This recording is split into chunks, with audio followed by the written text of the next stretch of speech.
आगरा दबंगों के खौफ के चलते दहशत में जीने को मजबूर दलित परिवार।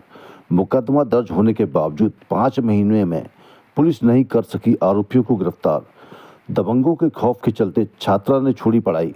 थाना ताजगंज पुलिस योगी सरकार के बेटी बचाओ बेटी पढ़ाओ अभियान को लगा रही परिता। पीड़ित परिवार लगा रहा उच्च अधिकारियों के चक्कर। आप देख रहे हैं crime of India news. Crime of India news के लिए मैं नरेंद्र कुमार। क्या नाम है आपका? मेरा नाम नीतू है। कहाँ से है?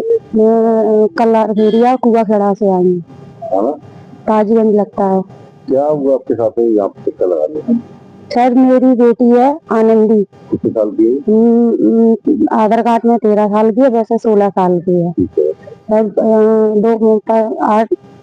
5 तारीख 8वां महीना 2025 को मैं बाजार गई थी चूड़ियाँ लेने। दुकान चलाती हूँ मैं अपने बेटे के साथ। तो एक कृष्णा नाम का लड़का है, सामने रहता है, यादव है। तो वो मैं बाजार गई थी तो मेरी बेटी से बदतमीजी से बात कर रहा था। स्कूल जाती है मेरी बेटी कलारखेड़िया GIC में। तो वो पीछा करता था आते जाते समय में। तो मैं बाजार गई थी, मेरी बेटी ने यूँ कहा था कि मैं स्कूल जाती हूँ, क्यों आगे पीछा करता है। तो बोला मैं तो ऐसे ही करूँगा, जा करा जाए सो कर ले, दुनिया चमनिया मैं तो ऐसे ही करूँगा। तो इतने में ही मेरी बेटी ने उससे गाली दी थी। उसने में वो मेरी बेटी को दुकान में घुस के मार गया। मेरे पति खाना खा रहे थे, उन्होंने आए, वो कह रहे थे क्या हो गया, क्यों मार रहा है मेरी बेटी को। तो उसने कहा था साले चुप हो जा नहीं तो गोली काट दूंगा तेरे में। तो मेरे पति ने कहा भैया तू मार सकता है, तेरे तो घर में रहती है। फिर मैं उसके बाद मेरी बेटी को मारा पीटा और लड़के ने, उसकी नानी भी देख रही थी, मामा भी देख रहा था, बस्ती वाले भी देख रहे थे, वह किसी ने बीच बचाव नहीं करा था। और मैं 4 बजे बाजार से आई थी तो मैंने देखा मेरी बेटी रो रही थी और भीड़ लग रही थी। तो मैंने कहा बेटी आनंदी क्या हो गया। तो बोली मम्मी मैंने ये कृष्णा ने मैं मारी हूँ। मैं क्यों? तो जो ऐसे मैंने उससे पूछा जो मेरे स्कूल आते समय जाते समय में गाली और वो दे रहा था। तो मैंने इससे गाली दी तो क्यों जाता है। तो मुझसे बोला था मैं ऐसे ही करूंगा, जब डेनिया चमनिया कुछ कराया है तो कर ले। तो मैंने उसकी नानी से पूछा आती समय कि क्यों आपके बेटे ने देवते ने मेरी बेटी मारी। तो वो छूट से बोली कि अपनी बेटी को समझा, 36 कसम करते डोल रही है।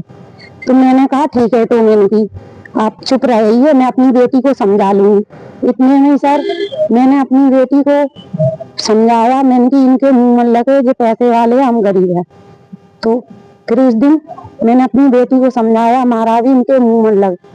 तो दूसरे दिन 6 तारीख को मैंने अपना बेटा है जतिन, स्कूल 8 बजे जाती है मेरी बेटी। मैंने उससे कहा था कि भैया आज तू अपनी बहन को छोड़ के आ स्कूल में अंदर, बाहर मन छोड़ के आना। तो मेरा बेटा बाइक से अंदर 8 बजे छोड़ के आया स्कूल। इतने में 1:30 बजे छुट्टी हुई थी मेरी बेटी की। तो वो मैं दुकान चला रही थी, वो अपनी नानी के साथ सामने ही बैठा था बिल्कुल। वो उसने देख लिया कि छुट्टी हो रही है और बाकी लड़कियां आ गई हैं। तो इतने में वो 2 दरवाजे हैं, इधर से नहीं गया था, पल्ले दरवाजे से होके चला गया गाड़ी से। इधर से उधर से मेरी बेटी अकेली आ रही थी और इधर से भी वो किला गया था, उधर से 4 लड़कों को साथ लेके आया। इतने में पुरानी कैनरा बैंक के सामने मेरी बेटी का बाइक से गोल घेरा बना के लड़कों ने गोल घेरा बना लिया था। कह रहे थे कि बता अब क्या करेगा जाए तेरा, कल तू मुझसे गाली दे रही थी, अब बता तेरे साथ क्या हुआ, क्या करा जाए। तो एक लड़के ने, सौम्या ने, मेरी बेटी के कंधे से बैग उतारा था। और जो कल मार गया था कृष्णा, उसने मेरी बेटी का मुंह पकड़ लिया, चोटी पकड़ ली थी और थप्पड़ भी मारे थे पीठ में, गाल पे। फिर मेरी बेटी चीख रही थी, चिल्ला रही थी। तो बाकी 2 लड़के थे, वो कह रहे थे मार इसको, हम पीछे से हैं, मार पीछे से, कल जो तेरे को गाली दे रही थी पीछे से हम हैं। तो इतने में एक मास्टर साहब थे, उन्होंने भजाया लड़के। मेरी बेटी रो रही थी, बैग नीचे डला था, तो उन्होंने भजाया कि जाओ अपने अपने घर, ये लड़की को घेर के क्यों मार रहे। तो मेरी बेटी 1:30 बजे गया स्कूल से, रोते समय घर आई थी। तो उसने मुझसे कहा था कि मम्मी पूरी गांव वाले देख रहे थे, रोते समय आ रही थी, तो बेटी क्या हुआ। मैंने कहा था कि आनंदी क्या होगा? कह रही थी मम्मी कल इसने मैं दुकान में भी मारी थी और स्कूल से आते समय गोल घेराव करके भी मारी। थाने गई? हाँ, फिर बेटी ने 112 नंबर पर कॉल की, गाड़ी आई थी। उसके बाद उन्होंने उनसे पूछा-ताछी करी, लड़के फरार हो गए थे वहीं से। तो उनके घर वालों से पूछा-ताछी करी थी, उनके घर वाले कह रहे कि कहीं नहीं है, ये लड़की झूठा नाम ले रही है, ऐसे ही कर रही है। तो मेरी बेटी को उन्होंने कहा था चौकी आ जाओ एफआईआर करने लिखने के लिए प्रार्थना पर। मैं गई थी तो मैं पढ़ी नहीं हूँ, अनपढ़ हूँ, पति भी अनपढ़ है। मेरी बेटी ने उनसे कहा तो मैंने कहा मैं लिखना नहीं जानती हूँ। तो कहा था आप लिख दो बेटी, जो तुम्हारे जो हुई है दुर्घटना वो लिख दो। बेटी ने लिख दी वो दुर्घटना। तो फिर उस दिन से फिर हम गाड़ी लेके आए थे वहीं से उनके साथ ही। तो लड़के फरार थे, कोई पकड़ा नहीं गया।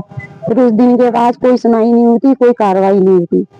फिर लड़के परेशान करने लगे, उनके घर वाले हो।